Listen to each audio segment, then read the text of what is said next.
I was really clueless. I had no idea about the things I'm going to share with you in this video. I wish I had known what I know today. But honestly, back then I just thought, oh, I know it all. But I literally didn't know anything. But what do they say? The best time to start was yesterday, but the second best time is to start today. At the end of this video, I'm gonna share a super important bonus tip that I honestly wish I had known when I was a teenager. Because with this one thing, you cannot start early enough, and also you do not get your time back. Probably one of the most important things is like eating to feel my best instead of just looking skinny. I am honestly a diet pro, and I was always like focusing on like losing weight, and that was like the worst approach. How nutrition affects your overall health, your body, your hormones, your blood sugar, your gut health. Like I had no idea about any of these things. And the next thing is to focus on whole nutritious food and not just like the low calorie diet food, because that's what I did when I was in my 20s. When I was younger, I was not really focusing on whole foods. I had no idea. That was back then for me, that was like hippie stuff. I was just focusing on like diet, low calorie, restricting myself, like getting down to that weight. That was my main goal. And obviously that was super unhealthy. So really focusing on an 80-20 approach, like unprocessed whole foods, especially fiber, prioritizing just good nutritious food, and then leaving some things that are maybe quote unquote not super nutritious as a treat. But I had this mindset of like going in all or nothing, like either completely like focus, hard exercise, dieting, or nothing, like binging, doesn't matter, diet starts tomorrow mentality. Like that mindset was super toxic. Then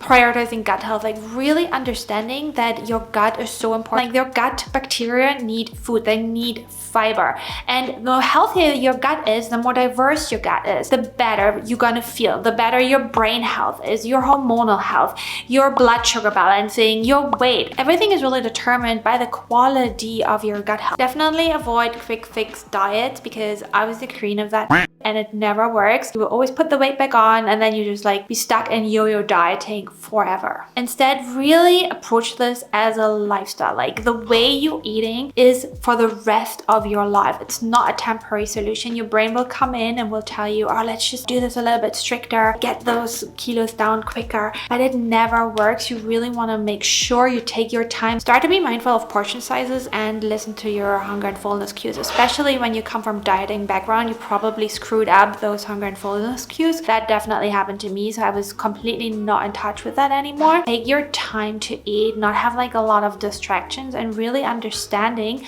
why you eat. Why are you eating if you're not physically hungry? Are you emotional eating? Are you habit eating? Are you even aware that you're eating? Learning to throw food away. I'm a plate clearer, right? That's like also a completely stupid way to eat. We don't need to clear our plate if our body is not hungry anymore. When people are starving in other countries, us overeating will not change that.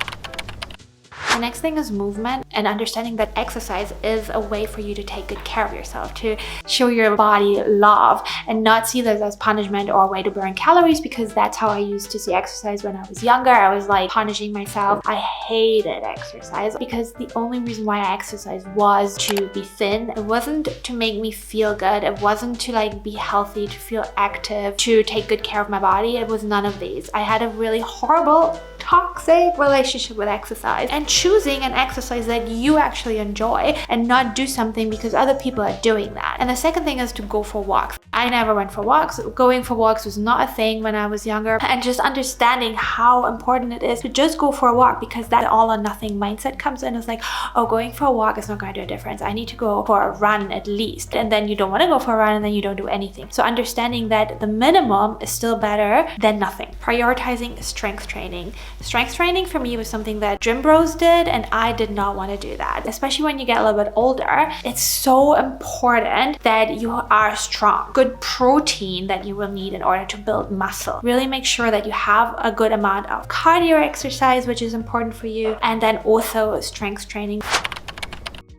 Mind management. And honestly, I wish I had known about this. I did not know about personal development. I did not know about how important mental hygiene is. Like raising awareness, like understanding that you are not your thoughts, but also equally understanding that your thoughts are creating feelings. Those feelings create actions that you take, and then you create results, right? To like take responsibility for your actions. I was just like completely oblivious to all of that. I just thought things happen to me. I have no choice in it, and I just react. I was constantly in reaction mode, and I wish now that I would understand how the brain works and that you are actually in control of your emotions, and having certain practices that practice that awareness and that detachment from thoughts and impulses. So for example, journaling, meditation, yoga, even going for walks, being in nature. And then the next thing is what falls into that is self-talk. Like understanding how I talk to myself has a huge impact on how I feel and how I show up. I can decide whether I want to feel confident, or I want to feel strong or empowered, or I can choose to feel like a victim and feel like disempowered. Everything just happens to me and I feel sorry for myself. This always comes back to your own choice. If I had understood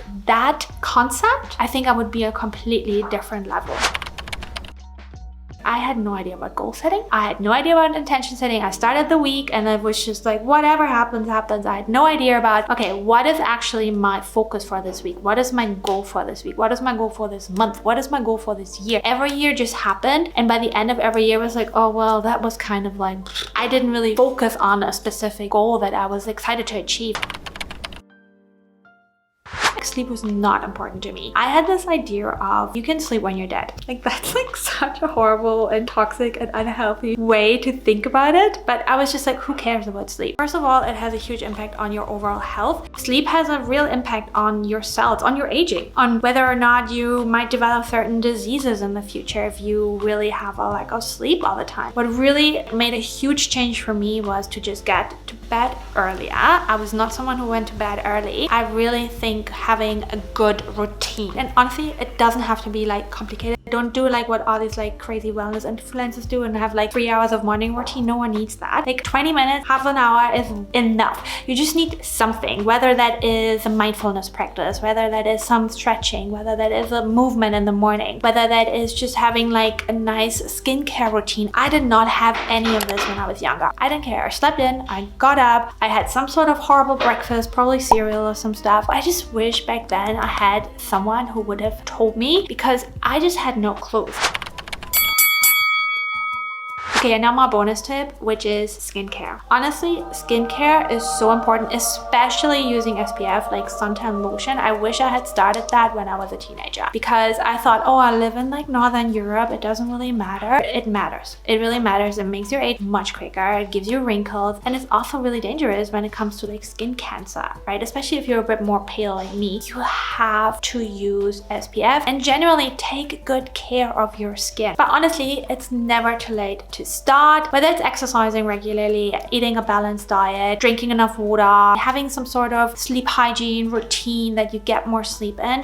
You can start literally today. And when you take good care of yourself and you show yourself love, you gain confidence. So you want to make sure you start with creating better habits for yourself. Thank you so much for watching, and if you enjoy this kind of content, then feel free to subscribe to the channel for more health and wellness content, and make sure to follow my Instagram if you're interested in healthy recipes. Okay guys, I'll speak to you soon. Bye!